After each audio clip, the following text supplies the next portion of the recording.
Welcome to the Money Answer Show with host Jordan Goodman. Whether you are starting out, deep into your retirement, or somewhere in between, the Money Answer Show has the know-how to help you. Now here's your host, Jordan Goodman. Welcome to the Money Answer Show. This is Jordan Goodman, your host. My guest for the first half hour is Jeff Socha. He is the senior advisor and founding partner at Ark Financial Group, which is a business and financial planning firm based in Austin, Texas. Welcome to the Money Answer Show, Jeff. Hey, thanks for having me, Jordan. Just start a little bit of your background and how you got to where you are today. Oh, geez, I'm not sure where you want me to start. All the way back, maybe when I was born, but we'll fast forward and just say that I was fortunate to grow up in a family-owned business that my grandfather started back in 1950. It was a construction company, and it gave me an early exposure to not only work ethic and learning the value of a dollar, but learning how to manage a paycheck at a young age and how to start saving. Hired my first financial advisor when I was 15 years old from saving up in the summers. But it also gave me an exposure to some of the challenges of entrepreneurship and taxes and things like that business owners have to deal with. And I think it really planted a lot of the seeds for where I'm at now after having gone to Texas A&M for an undergrad, and I spent 5 years lobbying for a couple of different PACs on tax legislation before going to Harvard Business School. And now we're out there trying to help entrepreneurs and private business and successful people all over the country. One of the things you talk about a lot on your website is tax efficiency. So what do you mean by that? What are some steps that people are taking now, particularly small business people, that are tax inefficient that they can do better?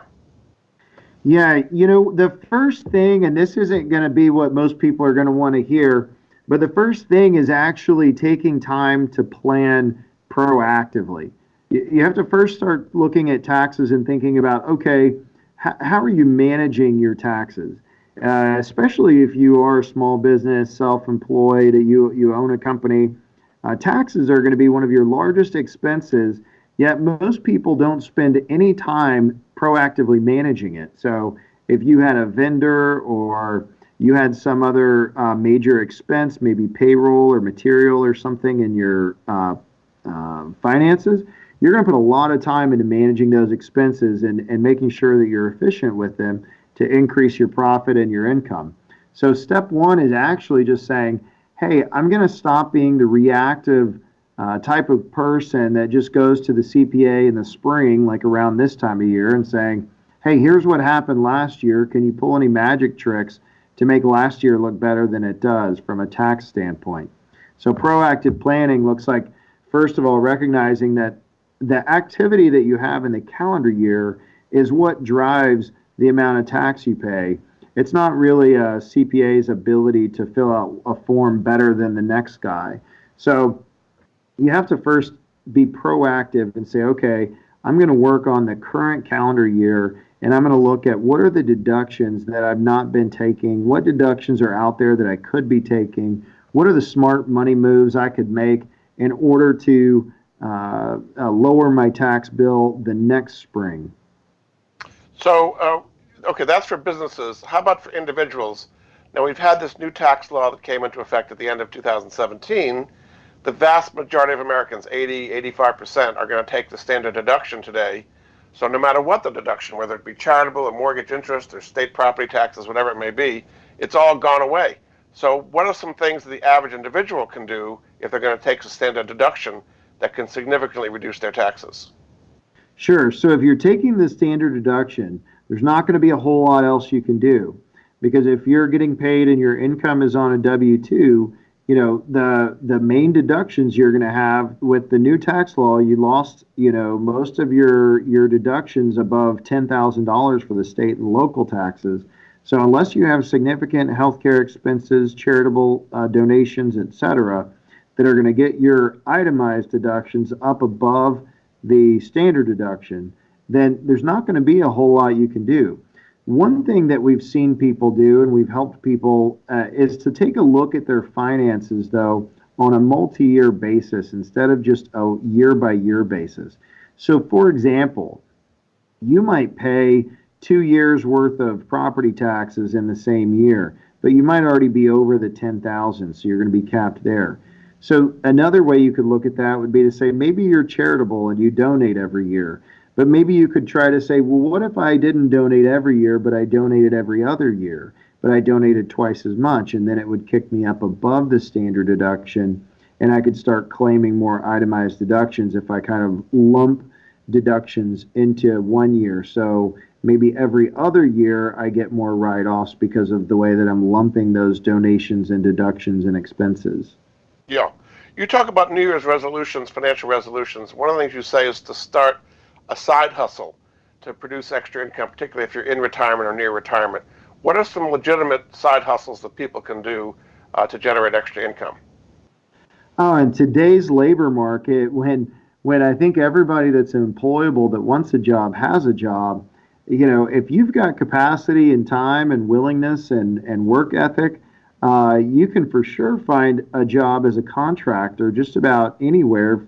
I would first recommend finding what your passion is and starting there, because that's going to make that side hustle not really feel like extra work.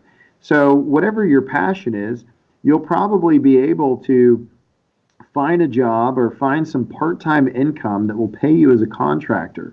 One of the benefits about getting paid as a contractor and getting paid as 1099 is you can have that income categorized, whether it's on Schedule C or you might even set up your own LLC. That gives you access to all the business deductions that are out there. So now all of a sudden, that computer that you're using is a deductible expense for this side hustle, and that cell phone that you need is a deductible expense for this side hustle. And all of a sudden, all these things in your life that were not deductible before now all of a sudden become deductible because they're part of this new venture. So I don't really care whether it's you like golf and want to start teaching golf lessons, or you're great at Excel and want to do some freelance work online. So whatever it is, I would say follow your passion and your skills, and it won't feel like work, but it'll give you access to a whole range of business deductions you didn't have before. How do you prove to the IRS that the business, the side hustle you're talking about, is a legitimate business and not a hobby? Because they may challenge it and say, you're getting all these deductions, but it's not really a business. I guess you have to show the intention to earn a profit, but if you don't, it's always a thin line there. How can you do that, take all these deductions you're talking about, but not get in trouble? I think the big difference there that you would need to have on your side is revenue. So a hobby generally is going to look like expenses without revenue, and a new business venture or side hustle is going to look like something that has revenue. It might not be profitable in the beginning. It may be that you're operating at a break even, but a new business venture is definitely going to have revenue. So if you think, well, I'm going to be a fishing guide and just go buy a bunch of fishing equipment and write it all off as an expense, but I never actually book a trip and I never have any revenue, that's going to be a hard one to get over. But if you've got revenue and you're booking trips and whatnot, and you're showing that you're taking customers out, the profitability aspect, I think, is less concerning than just showing that you have revenue and you have an active business. Yeah. Another thing you recommend is that people rent out property, either an entire house or rooms in their house, like an Airbnb. Is that a significant source of income for people? Well, there's an interesting part of the tax code. Section 280AG says that you can rent your residence for 14 days a year, and you don't have to claim it as income. So, if you have a business, maybe you rent it out to your business for business functions.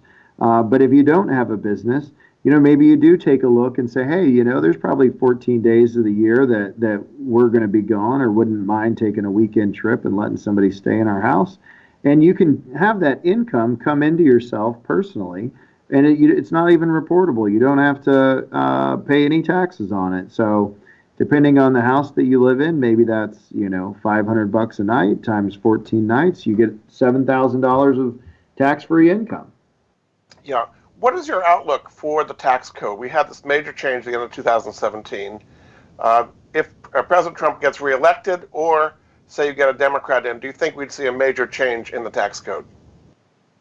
I'm not sure. I think if we have an election where Trump doesn't get elected, some of the candidates on the other side have some pretty strong and I guess extreme in the sense that they'd be really new taxes that they've talked about levying on the public. And so, you could see some big tax changes if you see kind of a regime change there. But if Trump gets reelected, I'm not sure that he's going to get another major tax overhaul passed in the second term, but we might continue to have some kind of minor adjustments. I mean, the tax law that became effective January of 2018 was probably one of the biggest tax overhauls since Reagan was president.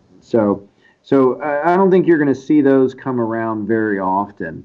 He's talking about another tax cut 2.0. If Trump did get reelected, do you think there would be an additional tax cut of some type? I do think that Trump believes in cutting taxes to spur the economy, and so I don't doubt that he's going to try to push that through. It's just a matter of whether or not it becomes successful and to what extent the changes bring. So the changes that we had last go around were pretty strong. So the changes we might have this coming round might not be as strong, or they could even be stronger. But I do think he'll definitely try. And if you go the other way, say Bernie Sanders or Elizabeth Warren wins, what do you think would be the impact of a wealth tax? I think it would look like a revolt from the wealthiest Americans for sure. I'm not quite sure how that would go. We haven't really seen that happen in our country, and if you come in and you just start taxing people's net worth, there's already issues you see with the government fighting with organizations like Apple, let's say, who hold billions of dollars overseas in sort of this non-tax residency status where they're not paying any tax, but they're also not bringing the money back, which is why the government is trying to incentivize repatriation of these dollars. But, I think the wealthiest Americans that would be affected by the wealth tax have the resources to probably implement some of the similar strategies. So you might end up seeing a lot of wealth transferred out of the United States, which could actually have a real negative impact on our economy. I would not expect the wealthiest Americans to just sit around and take it and say, sure, let's write a huge check to you just because you said so. I would expect a lot of increased revenue for financial services and tax planners, attorneys, et cetera, to structure ways for them to do something similar to what the corporations have been doing. Very good. All right, we're going to take a break. This is Jordan Goodman of the Money Answer Show. My guest this half hour is Jeff Socha. He's the senior advisor and founding partner at Ark Financial Group, a business and financial planning firm based in Austin, Texas. You can find out more at his website, arkfinancial.com. We'll be back after this. You've been listening to the Money Answer Show with Jordan Goodman. If you have a question for Jordan or his guest, please call us now at 866-472-5790. That's 866-472-5790. Now back to Jordan. Welcome back to the Money Answer Show. This is Jordan Goodman, your host. My guest this hour is Jeff Socha. He is the senior advisor and founding partner at Ark Financial Group, a business and financial planning firm based in Austin, Texas. You can find out more about him and his firm at arkfinancial.com. Welcome back to the show, Jeff. Hey, Jordan. Good to be chatting. So as far as the economy, the consensus is that we're growing at 2.5%. Interest rates are going to stay low. The stock market's going to keep soaring. Unemployment's going to stay low. Everything is great. So is that your view as well? I believe we'll see that continue at least through November of this year. We've got an administration who really needs that as one of their campaign points to get reelected. So I would look to see, pressure put on the feds and any other department and agency involved in order to keep the economy going really strong. I mean, if you elect a business person to be the president of the country, you're going to expect the business of the country to be doing well. And so, if the economy were to fall before November, that would really hurt the reelection chances. You don't think it's going to happen because they're going to do whatever they can. So you have no worries about an impending recession at all then. Is that right? I don't believe in 2020. But, the statistic that keeps me up at night is just knowing that every 12 years that we have data, we've had two recessions, which would be a 20% decline. And the last time we had one was 2008. So 2008 plus 12 years puts us in 2020. Now, before that statistic was ever 12 years, it was 11. And so maybe this will be the cycle that changes that statistic to two recessions every 13 years. But I just don't see it going on forever. So, just a personal opinion and theory would be that if I'm looking out for a recession, it's more likely going to come after November, and so we might start to see the effects in 2021. And what would be the catalyst for that? You would have to see some pretty strong changes. Right now, the economy looks as strong as it's ever been. So you would have to see something that's almost unforeseen at this point to take it out. It could be something, in the debt of the country or the debt of the public. It could be something in, some of the foreign trade negotiations that we have going on. It'll be interesting to see if Trump gets reelected, how China and he continue to battle that out. That's something to keep an eye on. And inflation is an important aspect to keep an eye on. Interest rates are important. So there's a lot of categories, but the one that we've most closely hit over the past 12 months has been an inverted yield curve where short-term interest rates were going to be, above long-term interest rates. And if long-term interest rates don't stay above short-term, that's going to trigger us into a recession. So that's probably one of the metrics that I would be looking at the most. Yeah. Now, we have these huge deficits of $1 trillion a year or more. Does this worry you? It doesn't seem to worry anybody anymore. Nobody even mentions it. Is this something of concern to you? It's a big concern long-term, not a big concern short-term. Right now, I think there's no other country on the planet that could replace the United States as the world's reserve currency. And until that changes, the U.S. will get away with continuing to balloon the debt. But once that does change, that's when the U.S. will have a real problem. So what would be the impact of that? There doesn't seem to be an economy that could step up into that place. The impact of that, being the reserve currency means that when you have countries like China or other countries that have surplus, they have to put their surplus somewhere. And so the U.S. just continuing to issue more debt is the place for them to store their currency. But if there were another institution on the planet that people felt like was as safe or more secure than the United States, then that would become the place where their surplus goes. And then they would stop buying the U.S. debt. And if they stop buying it, then we run out of money. So I think long term, that is something that we've got to be concerned about. But in the near future, it doesn't look like any other economy is set to take us out of that position. Some would say that Bitcoin or some kind of a cryptocurrency could be the new haven, I guess you might say. Does that have a future, you think? Yeah, I think it's still too early to tell. I think anything's possible, but that's why I'm saying for the near term, I don't see another currency being able to replace the U.S. dollar. Long term, I think anything's possible. Yeah. So you're saying things are going to go fine for this year, but possibly a recession in 2021. What kind of steps should people be taking with their businesses and their investing to prepare for a potential downturn? That's a great question. So when a recession comes, I think you're going to have two types of reactions from people. You're going to have one that are very terrified, they're very scared, they're very concerned, and you're going to have another that is very excited and very happy. And the difference is going to be the amount of liquidity that the people have. So if you're running scared in a recession, it's probably because you're over leveraged, you're over committed, and you don't have much liquidity. And if you're really excited when the recession comes, it's probably because you're sitting on a lot of liquidity ready to go on a shopping spree. So when times are good, like they've been, and they've been for a decade now, people tend to forget about the last recession. And so they don't mind in going all in on investments and all in on leverage.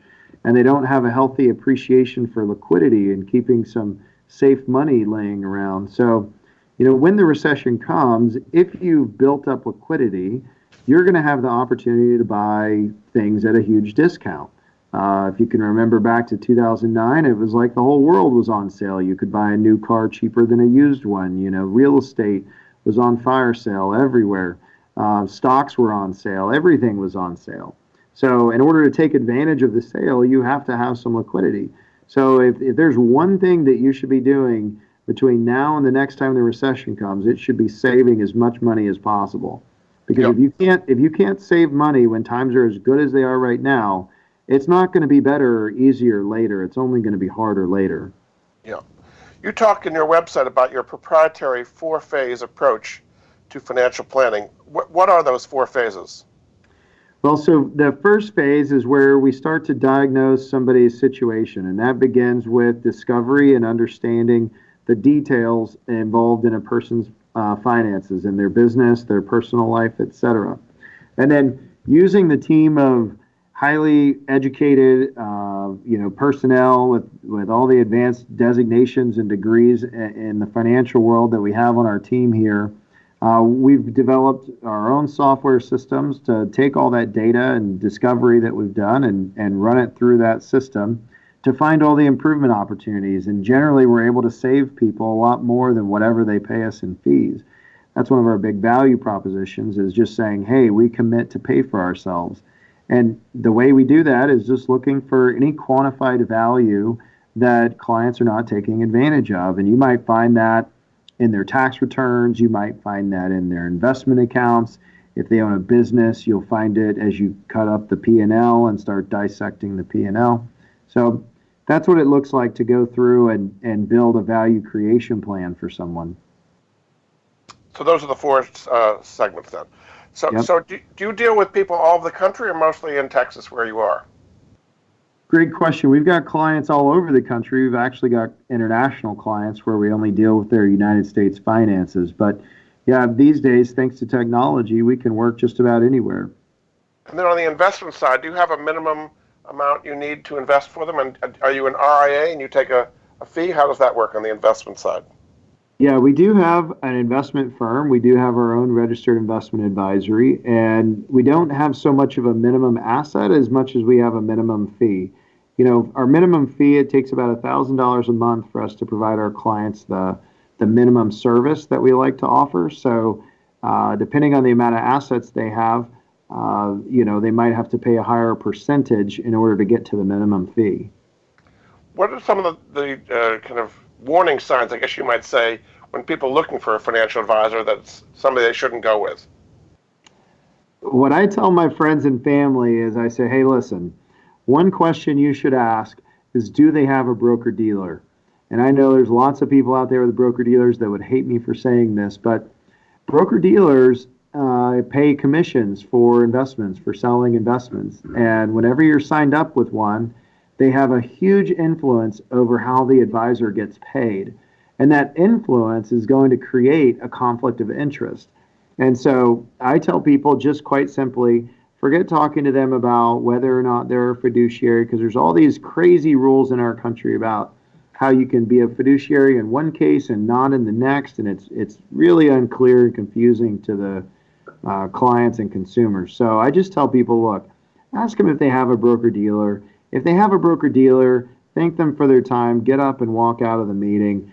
Find yourself an advisor that does not have a broker-dealer, that can actually be a fiduciary first, doesn't have some other compensation scheme that is influencing their advice. Very good. In about a minute we still have left, kind of sum up what difference it would make for people to work with you instead of financial advisors in this current environment.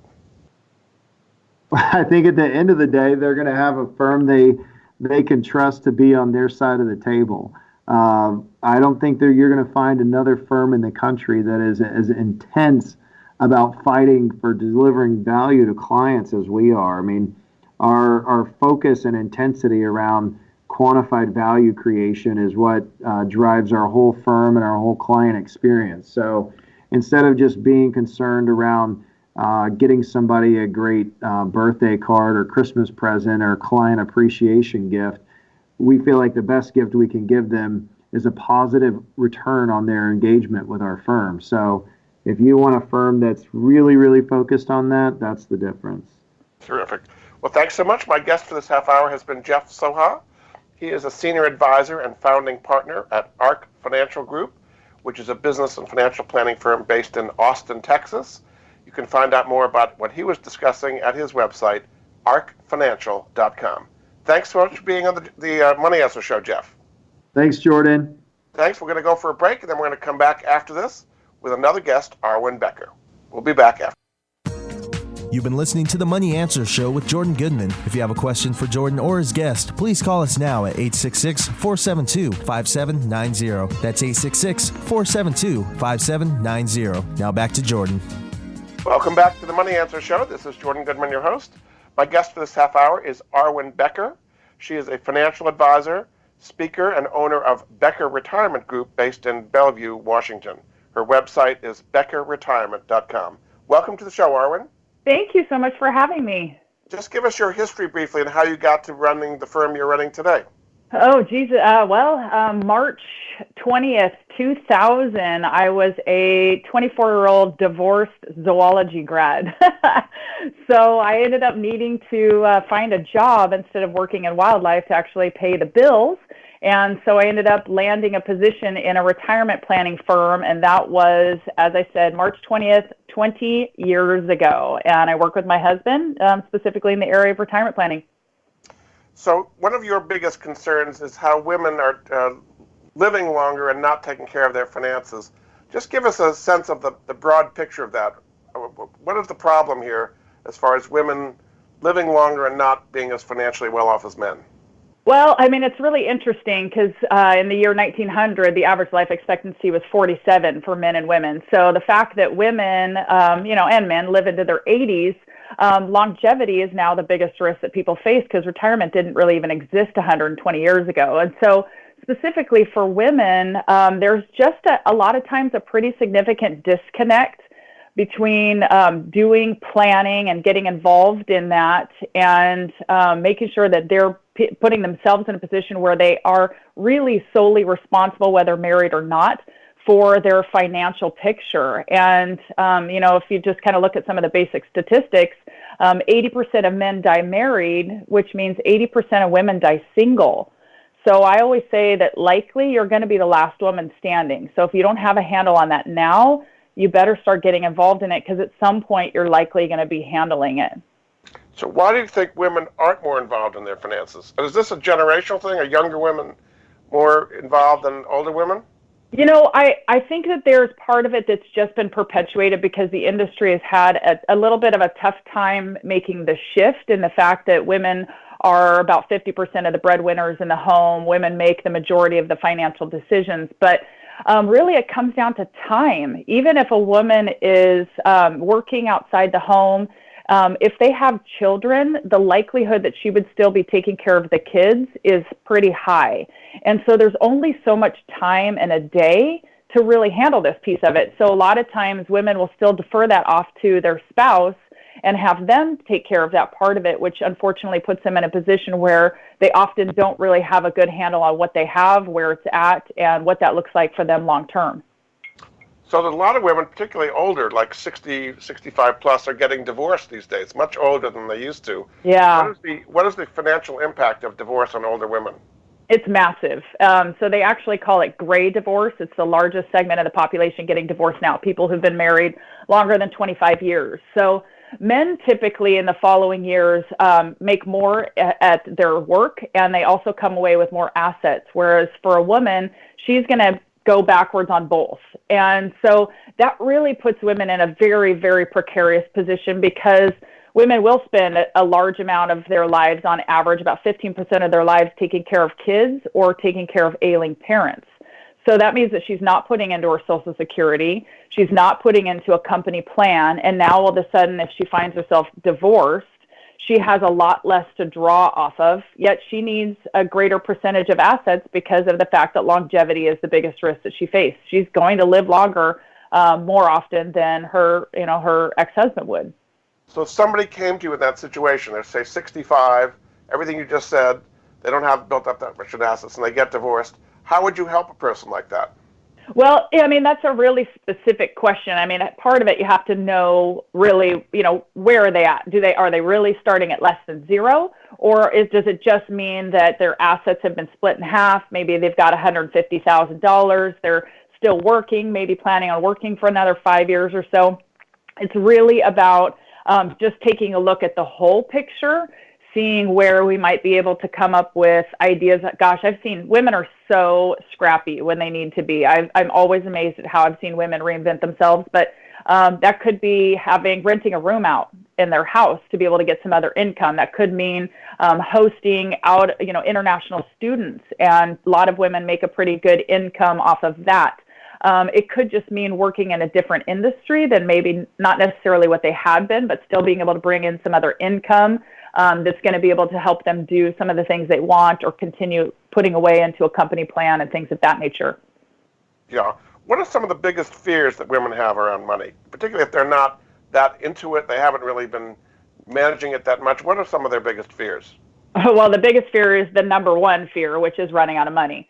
So, it used to be before 2008, the biggest fear that people had was public speaking, and then it was death. So now it's running out of money and then death. So, it was just that was such a wake-up call for so many people. And so, really, that is the biggest fear. Am I going to run out of money? But I always say it this way. Most women just want to answer this question. Tell me I'm going to be okay. Which means you've got to take a look at all the pieces of the plan, because a lot of people, they do planning as in what I call microclimates, where they look at their Social Security, and then they talk to their investment advisor, and then they talk to their insurance person, and then they talk to the pension provider at work and their CPA, yet they have no idea how it all works together collectively. And so that oftentimes is the biggest fear, is people just don't understand how those pieces work together, and those pieces oftentimes look a lot better than they expect. But so people really need to understand, especially women, you've got to be able to see how all these things work together collectively, and then you can make wise financial decisions once you know where you're at. It's just a lot of people couples, singles, they just don't know where the heck they are. They don't know how these pieces function together, and that's the biggest part of retirement planning, is really seeing this overlay of all these pieces together, and then where's the income going to come from. That's something that you do at Becker Retirement Group. So you're getting people in pre-retirement and retirement and looking at all the pieces combined. Is that the way it works? Exactly. And most people, when they come to see us, they're 50, 55 to 65, somewhere in that range, either retired or thinking about retirement in the next 5 to 10 years.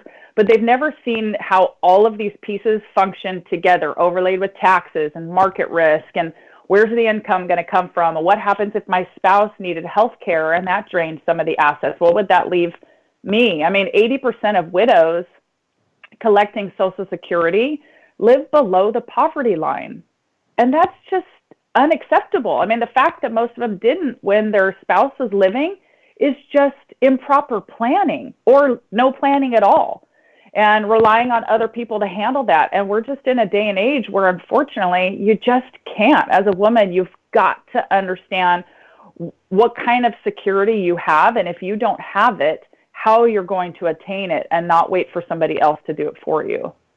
So you're in an area near Bellevue, Washington, which is booming with all the technology companies, with Microsoft and Google and all the companies around there. Yet some people, I guess, are still struggling. Is there kind of a psychological block that comes up when these people who are struggling see everybody earning stock options and doing very, very well? I think it's more out of I think I see much more of a fear of I should have known this by now kind of feeling that I get, or that I hear from the women I sit down with, that they're embarrassed, that they feel shame because they haven't got this handled, and now they're 58 and they're widowed, or they're divorced, or they've just allowed their spouse to handle it for so long and they realize they know nothing. I see that a lot more. It's not so much that people are feeling totally broke and out of money, which of course I sit down with women who are kind of in that space too, where there is a struggle to try and really help them plan for their future. But really I see that more than anything, is that there's just this collective feeling amongst a lot of women that they should have known it by now, and there's so much access to data, and yet they don't. And so a lot of them avoid planning altogether because of just sheer embarrassment. And that's really what my company has pivoted and really focused on for the last 3+ years of doing 80% women's events, because I want to wake up our community, and really communities across the nation, zero question about it, that there's a lot of women who are just too afraid to walk in a room and sit at a table and get educated about finance if men are in the room. It's just, it's sad but true. Yeah. And so a lot of them opt out of planning, and that's something that our company doesn't want to see. That's why we do so many women's events. Do you think a lot of financial planners and Wall Street in general don't treat women well enough and don't kind of educate them, and it's mostly aimed at men? Yes. I know a lot. I mean, my husband's a retirement planner, and most of the financial advisors that work for us are male. So, it's definitely not a male thing. It's just the fact that the industry has spoken such a masculine language for such a long time. It's having a really hard time just pivoting and adapting the message into a message that really resonates and lands with women, where they really truly go, oh, I get it. And they feel safe to be able to open up and start dialoguing about this. And so that's really just that's a huge part of this other company I have, Life with Arwen. It's leaders inspiring financial empowerment is what it means, but it's really being able to train other advisors around the country to be able to tap in and help communities around the nation of women who need this kind of education, that need to change this generational curse that many of them have fallen prey to. I guess Wall Street looks at it as if they don't have a lot of money, they're not really interested in them, because that's what they're all about, is getting assets under management. And is that right? And I laugh at that. Let's just say my company, a 20-year-old company, when we started doing 80% women's events 3 years ago, the revenue for our firm doubled. So for advisors to tell me women don't have money, I think is absolutely laughable. And the other part is that I also hear from the industry that they think women are flaky, that they don't show up, they cancel appointments. And that really pisses me off as a woman, because of the fact I know that it's not that women are flaky, it's that they're busy. Women take care of children. Women take care of grandchildren. Women take care of their ailing parents way more than a brother would. MIT did a study that an oldest daughter for a retiree is going to be worth about $1.2 million to them in retirement, because she will be the one most likely to bear that burden. She will not work. She will take time away from her family. She will do the things to care for those people. And it's kind of hard to get too excited with a little bit of time you have to go in and sit down with a financial planner who kind of makes you feel not very valuable or not very smart. Very good. All right, we're going to take another break. This is Jordan Goodman of the Money Answer Show. My guest this hour is Arwen Becker. She is the financial advisor and owner of Becker Retirement Group. You can find out more about her at her website, beckerretirement.com. We'll be back after this. You've been listening to the Money Answer Show with Jordan Goodman. If you have a question for Jordan or his guest, please call us now at 866-472-5790. That's 866-472-5790. Now back to Jordan. Welcome back to the Money Answer Show. This is Jordan Goodman, your host. My guest this half hour is Arwen Becker. She's a financial advisor, owner of Becker Retirement Group, based in Bellevue, Washington. Her website, beckerretirement.com. Welcome back to the show, Arwen. Thanks for having me. So one thing we were talking about was healthcare and women living longer. And Medicare is not going to take care of them. They have to go to a nursing home or assisted living, something like that. Do you think long-term care insurance is a good idea, or should people assume they're going to qualify for Medicaid? Well, the conversation is an important conversation that needs to be had, because 7 out of 10 people are going to need some form of long-term care. So it's definitely something we don't want to bury our head in the sand, but traditional long-term care necessarily isn't something we get excited about. I always think about that as more like car insurance. If you don't need it, you just end up wasting those premiums. And so there's a lot of great planning tools and add-ons to certain policies that can really help to fill that void. but it's definitely something that needs to be planned for. I mean, really, a lot of our clients are going to self-fund healthcare in some way or fashion. So it's a conversation that if your advisor isn't having that with you, you have to ask why. Because a lot of those decisions are made when you're in good health, not when health is now starting to wane. Your options are oftentimes eliminated at that point. So as far as qualifying for Medicaid, it's a 5-year look-back thing. Is that something a lot of people understand how to do correctly? No, they don't. And we actually utilize a specialist here in town. So that is one of those areas that I really kind of stay out of when it gets to the specifics of that. We'll end up gathering a lot of the information, and then we'll end up connecting them with a Medicare specialist that we have worked with for decades, really. Yeah. So another big issue for retirees is, even if they have some capital, is earning income from it. I mean, CDs and money market funds are almost zero or very, very low. What do you recommend for people who have a certain amount of capital to live off the income when traditional bank products just don't really help? Yeah, we call it point nothing. That's what most people are getting at the bank, and now Right. It doesn't get you too excited. For the majority of our clients, because they are in retirement and they are on fixed income, we often want to solve for their income gap that they have. So they stop working and now they've got this drop in income. We usually want to try and solve that utilizing tools and investments that are not going to be going up and down with the market. So we like to reserve the growth part of their retirement assets for things to battle longevity and inflation and maybe to be legacy planning for the future or potentially healthcare. But when we want to develop an income plan, just like when people were fortunate enough to have pensions, which are going the way of the dodo bird these days, right? There was a way in which that was solved where you didn't put your money in a position where if the market tanked, you would lose it. And so oftentimes for our clients, we're going to be looking at tools like fixed indexed annuities, where you get the upside of the market. I mean, really, that's what a pension is. It's just basically a corporate annuity that's given by an insurance company. And so for our clients, it's solving that oftentimes the same way, where we're going to be looking at utilizing a tool that's going, the term annuity is steady stream of payments, where it's going to give them a steady stream of payments when they need it, that are going to continue to be either equal or continue to go up, beating inflation. But they're going to have the upside of the market to be able to actually capture some of the growth of the market, but no downside risk, like variable annuities have. So oftentimes that's a really good tool to solve for some of our clients who need guaranteed income and they don't have a pension.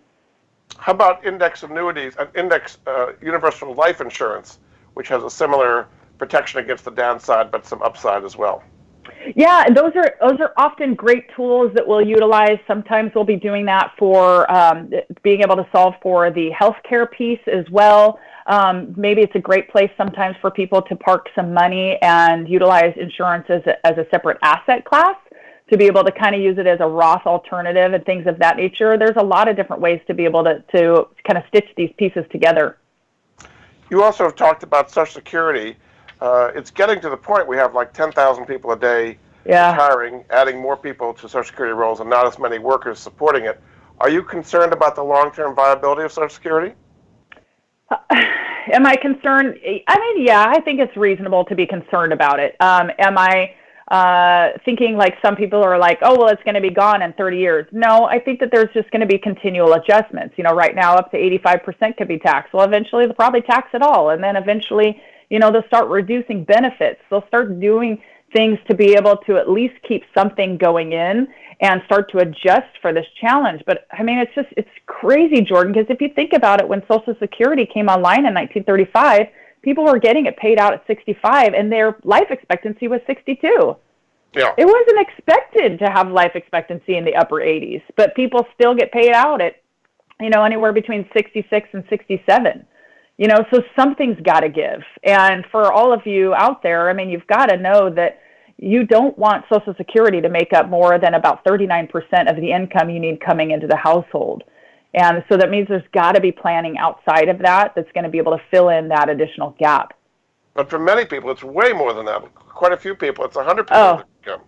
Right, absolutely. And that's why so many people are living below the poverty line once they're, in their 80s, 70s and 80s. So you think as the baby boom, which is whatever, 72 million people, gets fully in retirement, it's already there to some extent, but fully gets there, that they'll just increase taxes or reduce benefits or something, but it's not going to kind of be crushed by its own weight? No, I don't. I think that if they just all of a sudden one day it was eliminated, I think the far-reaching consequences of that would be absolutely astronomical. So I think it would be this kind of pare down over time to, I don't know, maybe eventually it just gets eliminated. But I just can't see it being something that people would be okay with just one day being gone. And the other thing people talk about is Medicare, that they think that has more financial risk sooner than Social Security. What is your evaluation of the financial status of Medicare? Well, I certainly know the largest amount of cost shifting in our history has been occurring recently, and that's those things that used to be covered by Medicare. And now they're just being shifted back to the individual, because you think about it, it's just like Social Security. It wasn't designed for the longevity of people, but so many people still having to stop working. What's the statistic? I think it's 62% of people who expected to work past retirement don't because of medical. So it's a huge risk if we think we're going to work longer to be able to make sure we have the money. But then you deal with this challenge of, well, how do I pay for the extra money that now is going to be back on me of co-pays and deductibles and things for mobility. Fidelity did a study not too long ago where a couple age 65 average health is estimated to spend about $360,000 in retirement on things not covered by Medicare. That's not long-term care. That's just the out-of-pocket cost. So again, these things have to be planned for, and truthfully, longevity and health, so much of that responsibility really does fall on us as the individual taking care of ourselves, because 70% of our longevity is based on how we treat ourselves, and that 30% is genetics. So that just means we've got to make sure we have a plan for self-care to be able to pay for that instead of medical. So is the solution for all this Medicare for all? Then everybody will be covered. There'll be no issues. You know what? I don't really have a good logical answer to that. So we have about 2 minutes to go. Why don't you kind of sum up what we've talked about, particularly as it relates to women, and what people can do to avoid the problems you're seeing there for women and their finances? Well, first and foremost, you need to get educated. You have to take a level of responsibility. There are great resources out there. David Bach, a great friend of mine, wrote Smart Women Finish Rich, and that's a seminar of his that I also give. And that is a great resource, but you've got to open books. You've got to read them. You've got to go to the library and check out a book and have this dialogue and get educated. We cannot bury our head in the sand. I have been guilty of doing that and relying on other people to take care of me, and it's not healthy. It's not good. So we've got to make sure that we're getting educated, that there's great podcasts, there's great resources out there, and understanding the basics, making sure that if you have a company plan, that you are putting as much money into that as you can. On average, a woman should be putting about 14% of her income into a company plan, 401k, a 403b, TSP, things of that nature. So being able to save and then company matching and making sure you're paying yourself first. That's the beauty of a company plan. It takes the money out first before the IRS gets it. Yeah. So all of these pieces are really important. And then finding a great financial advisor that you trust, that when you talk to them, they make you feel comfortable, that they don't use words that go over your head and make you feel, inadequate. And so that takes a little bit of time. It takes time, right. It takes effort, but it's worth it. Very good. Well, thanks so much. My guest this half hour has been Arwen Becker. She's a financial advisor and owner of Becker Retirement Group based in Bellevue, Washington. You can find out more about her on her website at beckerretirement.com. Thanks so much for being on the Money Answer Show, Arwen. Thank you, Jordan. Appreciate it. Thanks again. We'll be back next week with another edition of the Money Answer Show. Goodbye for now. Thank you for joining Jordan Goodman and the Money Answer Show. If you have a question for Jordan, please visit his website at www.moneyanswers.com. And be sure to tune in every Monday at 12 p.m. Pacific Standard Time right here on Voice America Business. See you next week.